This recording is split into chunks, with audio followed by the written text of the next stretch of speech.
London Film Festival, I've come to bargain. Hello. Oh, it's so, yeah, your reason is it's so late, we're going to bed as soon as we've done this. You'll have seen this in the morning when we will have uploaded it.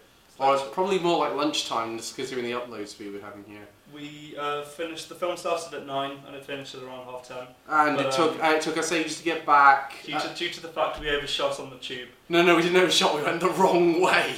So, We were able to get back to we living in central London around Finsbury Park. We were heading into the East End around Whitechapel. So for that reason we're doing a pyjama vlog. Don't call it that. We've already discussed this. Hashtag pyjama vlog. We went to see Mutafukaz. It's a French animated film. It's directed by. Now this is part of an interesting trend with the London Film Festival. This was part of the Dare. Dare, which is if I can get it up right, page 67. To summarise, I think it was 67. Pushing the limits of Yeah, it says in your face up front and arresting films that take you out of your comfort zone. And take it out of your comfort zone. It most certainly did. Well, yeah, it's directed by a director called Run, and he's also joined by Japanese director Shojiro Nishimi. And I believe this Run character actually contributed towards the soundtrack and supplied some of the voices as well. I wonder if I could turn this vlog into a loop using this bathroom. God damn it. No, doesn't give you Doctor Strange powers, as it turns out. So, yeah, so the film is all in French. By the way, if you like this thing, you can get it on Loopvolt, so that's where I got it. But yeah, no, the film's all in French, as you said. I picked this one. Yeah, I didn't even register this film, but when we were going through all the films, yeah. No, what did you think of it, Rennie boy? Unlike anything I've really seen, to be honest. Yeah, but is that in a good way or a bad way? In a good way. I think what it does is incredibly good. The animation style isn't like anything like, you know, it's not like Western animation like Disney, Pixar, the 2D animation. Still doesn't work. Yeah, it's not like any Western animation, but in the same way, it's actually not like. I mean, you can see sort of influences. It's similar to maybe Fooly Cooly or. There goes my only thing to add to this. Sorry, yeah, or like I say, in that it's just a really odd, eclectic style of animation and storytelling. Oh, the difference between this and Fooly Cooly is that Fooly Cooly used several animation styles, whereas this one kind of sticks to one, has one, and it sticks to. Yeah. Really. It just jumps to and fro so many different aspects, and to be honest, I feel like it's something that's not really been done before, and I'll leave that to you then. So what do you want to say? I proper love this one. Yeah. This one, the best way to describe this film is it's like if you took acid whilst after playing Grand Theft Auto and watching Fooly Cooly. In fact, the Fooly Cooly is the anarchic nature of it. It has a what I like about the film is it didn't take itself too seriously. It didn't want to be this big commentary on societal ills. Yeah. Shit like that. It just was, let's make the maddest story we can and do it really well, and it does it so well. Yeah. I mean, among the menagerie of characters, there's there's a gangster who recites Shakespeare. He's brilliant. There's a morbidly obese gangster, I should add. There's tentacle monsters. There's a kid with a flaming skull for a head. There's a talking anthropomorphic animal. But the thing is, one of the character actors was Japanese, you say? Huh? Yeah, no, that's certainly. It's a bat that Is it a bat? braces. Are you sure it's a bat? Well, they always call Wiley a bat. Oh, Willy. Willie, yeah. Wiley. Were you thinking of Wiley Coyote? No, I was thinking of Dr. Wily from Mega Man. Oh, fair enough. But yeah, like, so while it was absolutely all over the place, you know, just crazy and eclectic, I thought it was incredibly good. I thought it was really, really good. It's kind of this plot about this kid who's just go nowhere pizza delivery boy. He's kind of has no place in the world, and then suddenly after he sees this Japanese girl, a load of MIB knockoffs try to kill him. Yeah, and he finds himself sort of like fighting for his life against these people who he has no idea why they're trying to pursue him, but they are. And yeah, it leads to several high-octane chase combat scenes, and in all honesty, the choreography and the animation is just flawless. I really liked the characters and the story. It's very well done. It's just an all-round very enjoyable film. It's very much it's kind of like a really fun film, but not a fun film in the sense of you have to turn off your brain in order to enjoy it. You can have your brain on and you're still going to enjoy this film. The language in it is quite explicit, but in the same way, a lot of the animation and the actual events that take place on screen are also quite vivid. I don't get why that was one of the things. The subtitles constantly kind of did the asterisks on the swear words, but I don't see the point of that. If you're gonna be going all out with the language, because presumably it's not changed in the French version, don't have swear bleeps or anything like that. So. No. Just have them say the actual swear words. I don't see the point of that. Especially considering this film has an R rating. Yeah, maybe. Well, I don't know. Maybe it was. It's an R-rated film for a start. Yeah, Ren's reading the thing. I should point out. So I'm not looking at his crotch. Oh fuck! A nice crotch, though, maybe. As if there's not enough Anime Amigos yaoi jokes now you've added to it.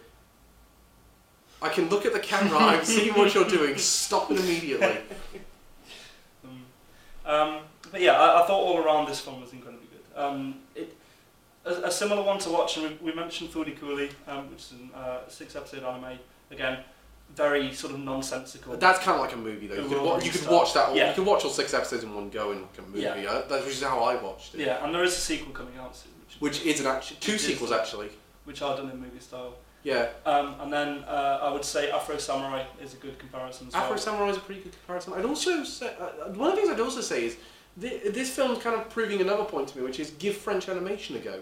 Yeah, and we sort of had a brief discussion about this as we were leaving the theatre. It's interesting that Disney, so this is my view on it, but it's interesting that Disney has dropped the 2D animation style, and that I think has allowed for a sort of surge in popularity of Japanese anime. We saw a film yesterday, Big Fish and Begonia, which is Chinese animation. That vlog's still ready. Which is up now, and it's in the playlist that I've set up for all our film festival vlogs. So if you've been watching these in playlist, you've already watched it. And also for French style animation as well, which I think Carl can elaborate on. Yeah, I've been watching a lot of French anime films recently, and there's been some very damn good ones. Like Long Way North was really good. April in the Extraordinary World was fantastic. And it seems like this France gets really a lot of admiration for its cinema, but its animation is not one that it's gaining that, and I think that needs to change because some of the films have been coming, the anime films have been coming from there, have just been extraordinary. I also they're definitely taking a lot of influence. France is definitely taking a lot. French directors are definitely taking a lot of influence from anime. You can really tell that, like April in the Extraordinary World clearly had some Studio Ghibli inspiration, although it was very much its own thing. What I'm finding interesting is that there's a lot of Japanese directors now want to work with European directors. Yeah, it seems that way. Yeah, because the Red Turtles are a prime example of that. Like that Asa Takahata, who's did Grave of the Fireflies and Tailor Prince of Kaguya. And the film that we're seeing soon, which is. Well, that one's an actual Japanese film, though. Oh, okay. The Lu Over the Wall, you're thinking. Yeah, no, that one actually is an anime. That's a full Japanese film.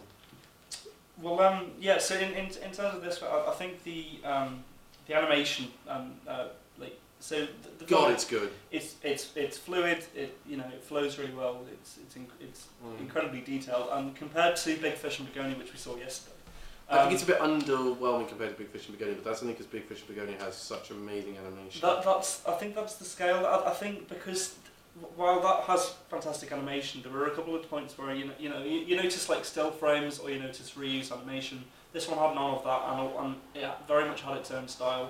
In a sort of in a cartoonish lack of detail, but also I think the room that they left for the lack of detail sort of allowed it to flow a lot better, and I think that it did a much better job of representing that. I get what you mean, but I would say in terms of the quality of the animation, Big Fish and Begonia outdid it. But then again, we've got more animated films to see before we're done with this. Yeah, and this film, one thing that we both picked up on was, though it was only an hour and a half in length, it felt like a lot longer. It felt like... But not in a bad way. It's not like one of those, it felt like it dragged on. No, not at all. Not at all. If I was to say some negatives, I think the character Luna, who's the girl who he meets, they kind of portray her as being rather... She's going to be a very prominent character. And she turns out to be rather one-dimensional almost. I'm not saying she's one-dimensional. I actually think she does have a decent... She has a decent character arc, but it's a little bit rushed and it doesn't really amount to much. Yeah, not really elaborated on I wish they'd elaborated more on it. I wish they'd gone a bit further with it. But that being said, that's a nitpick. Yeah. One thing I have to say, I've kind of just been echoing myself for the last like 2 or 3. I think it's it's kind of to do with the pacing again. But it's mainly because the action scenes and the chase scenes and the combat choreography are so incredibly well done. When it comes to adding in elements of actual story, it kind of feels a little bit out of place and it's a little bit jarring because the transition that they make isn't quite as smooth as it could be. It's sort of just a, this is the case now, this is what's happening, and then they inject these elements of storytelling and it feels a little bit off, but once it resumes and once you kind of get into the flow of it again, it becomes better, I think. It resumes its natural. Plus, there's that weird global warming commentary. Yeah. Surprisingly, in a French animated, Japanese directed film. This is really mad when you say it out loud. About gangsters and featuring a child with a skeleton, flaming head, tentacle monsters. Yeah, they're meant to be in their 20s, remember? Yeah, in their 20s. There is a firm climate change message. Which is a lot more subtle compared to some of the ones we've seen in recent memory. I don't think. Compared to others, I would say it's not beating you over the head with a sledgehammer, saying with the word subtle written on it. But final thoughts, Ren? I would say I would see it in cinemas and I would buy it and I would definitely show it to my friends because it's. Well, to be honest, I know a lot of friends that would appreciate. I know a lot of people that would appreciate this humour, and I think they'd really enjoy seeing it. To be honest. Yeah, it's mad as hell. Yeah. It's potentially going to be all over the place, and it won't be for everyone. But God, this was so enjoyable. Yeah. And I would say, I'd say go and see it in the cinema, and then buy and have it on your DVD shelf. Yeah, definitely, because it is one that you if you enjoy it yourself, you'll want to show it to other people. Yeah, if this is playing anywhere near you, you got to go see this one. This one's I just love this one. 100%. So we'll be back. We're probably actually in the cinema when this gets put on live. And we're seeing Loving Vincent, which is a film done entirely in oil painting. Yes, no, it's the life of Vincent van Gogh. Van Gogh in the Dutch pronunciation. Yeah, I've ignored the rule they said on QI, which is do not try this at home. But I'm really looking forward to that one. That was one of the when they were announcing a lot of the films. That was the first one we both said we wanted to see because it's so unique and especially even if this is a pretentious bad film tomorrow, which I'm slightly worried it's going to be, we're going to get a unique experience. Yeah, definitely. It's the one that there's no other screens of. Oh yeah, by the way, if you're tuning into this, I'm sorry, you're still at the film festival. You're not going to be able to see Mutafukaz again. Today was the very last screen of it. When's it actually being released? Does it say? It doesn't say when it's actually being released. None of them actually do say when they're being released. Though with Loving Vincent. It's the only, and Loving Vincent in advance, we're going to say this one in advance, it's the only screening at the London Film Festival that we're seeing tomorrow, but it will be out 2 days after our review comes out. So, we still won't discuss, major spoilers, but that being said, are we halfway yet? Are we halfway into the festival? Through the festival? What's the date today? 10th? No, it's the 9th. No, then, wait, what? We'll go back on the 16th. I'd say we're halfway through. I don't know. I'm not really keeping track of time. We're kind of halfway through. Well, we're seeing about 15 films, and this is number 7 or something. So yeah, I'd say we're about halfway through. Just under. We're just under halfway through. Cool. So we'll keep up. Let's keep up the pace, man. Hell yeah. Yeah. Of course. See you in the morning. Like, share, subscribe. Follow us on Twitter. I put our Twitter handles at the bottom, and we're going to bed.